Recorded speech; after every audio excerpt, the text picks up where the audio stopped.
नमस्कार, तुम्हा सर्वांचं आपल्या स्टडी पॉइंट या यूट्यूब चॅनलमध्ये स्वागत आहे.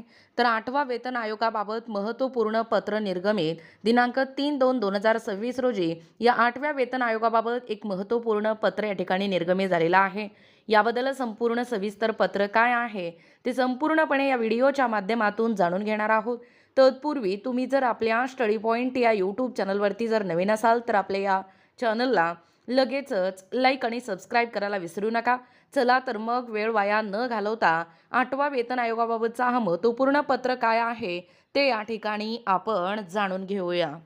बघा, या ठिकाणी तुम्ही टायटल पाहू शकता. टायटल काय आहे बघा, 8वा वेतन आयोगाबाबत महत्त्वपूर्ण पत्र निर्गमित दिनांक 3/2/2026.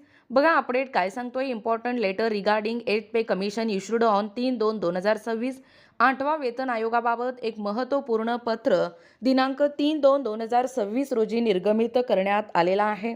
पाहू शकता सविस्तर अपडेट.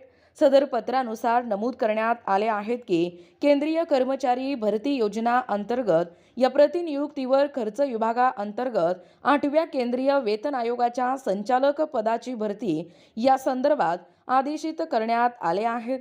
यामध्ये नमूद करण्यात आले आहे की सक्षम अधिकाऱ्यांनी श्री आशिष यादव यांची 8व्या केंद्रीय वेतन आयोगाच्या संचालक पदावर प्रतिनियुक्तीवर केंद्रीय कर्मचारी भरती योजना अंतर्गत 8व्या CP सह समाप्ती आधारावर नियुक्ती करण्यास मान्यता या ठिकाणी दिली आहे. जी केंद्रीय कर्मचारी भरती योजना अंतर्गत त्यांच्या स्वीकार्य कार्यकाळापर्यंत अथवा पुढील आदेशापर्यंत जे आधी असेल तोपर्यंत वाढवता येते. त्यांना 8व्या CPC खर्च भरतीमध्ये त्यांची नवीन नियुक्ती स्वीकारण्याच्या सूचनांसह त्यांच्या कर्तव्यातून तात्काळ मुक्त करण्याचे निर्देश या ठिकाणी देण्यात आले आहेत. तसेच दिनांक 17 ऑगस्ट रोजीच्या DOP&Tच्या परिपत्रक क्रमांक 31/2004 मध्ये दिलेल्या ACCच्या निर्देशानुसार ACCच्या निर्देशानुसार DOP किंवा Tचा नियुक्ती आदेश जारी झाल्यापासून 3 आठवड्याच्या आत अधिकाऱ्याने पदावर रुजू होणे आवश्यक आहे. अन्यथा केंद्रीय कर्मचारी या भरती योजनातून काढून टाकण्याची प्रक्रिया सुरू केली जाईल असे देखील नमूद करण्यात आले आहेत. बघा, या ठिकाणी ते जे काही 8वा वेतन आयोगासंदर्भात या ठिकाणी जो महत्त्वपूर्ण पत्र आहे तोही या ठिकाणी तुमच्या समोर आहे. पाहू शकता. क्रमांक 18/1/2025 EOMM भारत सरकार कार्मिक सार्वजनिक तक्रारी आणि निवृत्ती वेतन मंत्रालय कार्मिक आणि प्रशिक्षण विभाग आस्थापना अधिकाऱ्यांचे कार्यालय कर्तव्य भवन 03 जनपथ रोड नवी दिल्ली. दिनांक आहे 3 फेब्रुवारी 2026.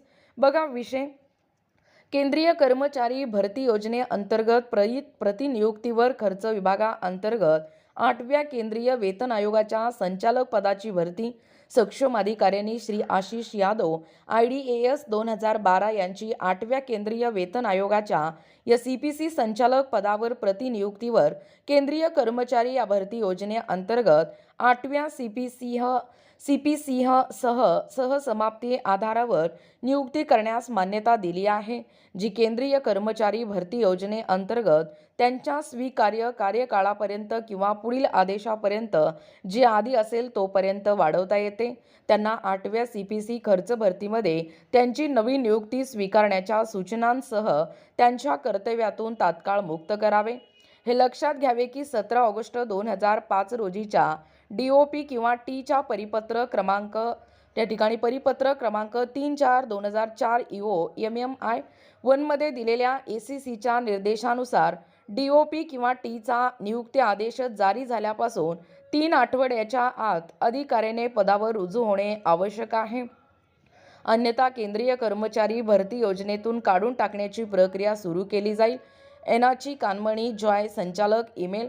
पाहू शकता. संरक्षण विभाग श्री राजेश कुमार सिंग सचिव साऊथ ब्लॉक नवी दिल्ली येथे.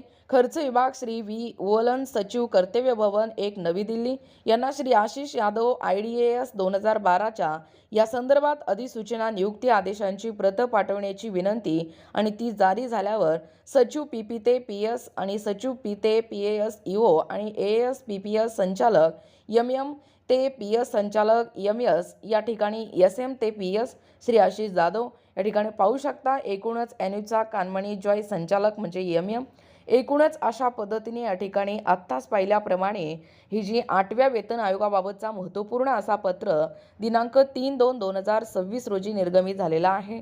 याबद्दल संपूर्ण सविस्तर माहिती या व्हिडिओच्या माध्यमातून जाणून घेण्याचा प्रयत्न केलेला आहोत।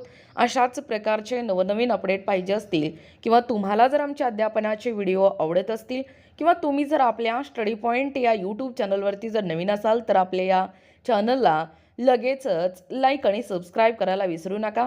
भेटूया अशाच पुढच्या नवीन व्हिडिओमध्ये। तोपर्यंत धन्यवाद।